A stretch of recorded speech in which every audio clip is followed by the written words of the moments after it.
लोग कहते हैं माँ भगवान का दूसरा रूप होती है, लेकिन अगर वही भगवान शैतान बन जाए तो? ये कहानी किसी परी कथा की नहीं है। ये एक ऐसे बच्चे की दास्तान है जिसे उसकी अपनी माँ ने टुकड़ों में बेच दिया। नाम था आरव, उम्र बस 8 साल, चेहरा मासूम, आंखों में डर। हर सुबह उसकी माँ लीला उसे बाहर भेज देती थी, जा कूड़ा फेंका। लेकिन लौटने पर उसे कभी प्यार नहीं मिलता था, बस आवाज़, देर क्यों की तूने, और फिर एक थप्पड़। पड़ोसी कहते थे बेचारी औरत है, अकेली पाल रही है बच्चे को।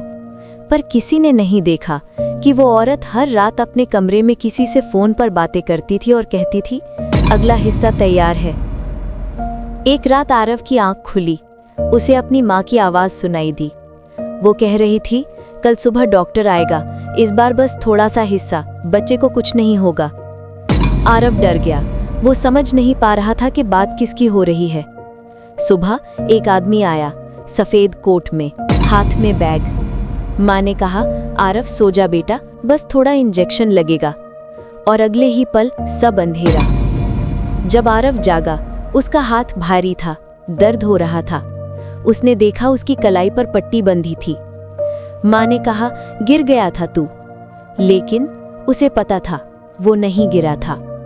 दिन बीतते गए, हर कुछ हफ्तों में आरव बीमार पड़ता, कभी बुखार, कभी दर्द, और हर बार उसकी माँ उसे किसी अजनबी के साथ भेज देती। वो लोग इंजेक्शन लगाते, कुछ काटते और वापस छोड़ जाते। धीरे धीरे आरव कमज़ोर होता गया, उसकी आंखों की चमक खत्म होने लगी। एक दिन उसने अपने दोस्त को कहा मेरी माँ मुझे बेच रही है, थोड़ा थोड़ा। दोस्त हंस पड़ा, तू पागल है क्या? पर वही रात थी जब आरव ने सब सुन लिया। माँ फोन पर कह रही थी हाँ अब सिर्फ एक किडनी बची है, कल ले जाओ।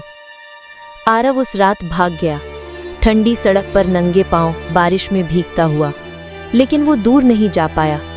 उसकी माँ पीछे पीछे थी, हाथ में टॉर्च। लीला ने कहा घर चल बेटा, ठंड लग जाएगी। आरव रो पड़ा, तू माँ नहीं राक्षस है, और भागा।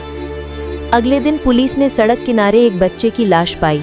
शरीर अधूरा था, आंखें खुली थीं। पास ही एक छोटा सा कागज पड़ा था जिस पर लिखा था अब कोई हिस्सा नहीं बचा। माँ गिरफ्तार हुई, पर उसने एक ही बात कही, मैंने कुछ गलत नहीं किया, मैंने अपने बेटे को अमर कर दिया। आज भी उस मोहल्ले में कभी कभी रात को एक बच्चे की आवाज़ सुनाई देती है, माँ अब और नहीं। और हवा में एक सर्द फुसफुसाहट तैरती है, जैसे कोई कह रहा हो अब कोई हिस्सा नहीं बचा।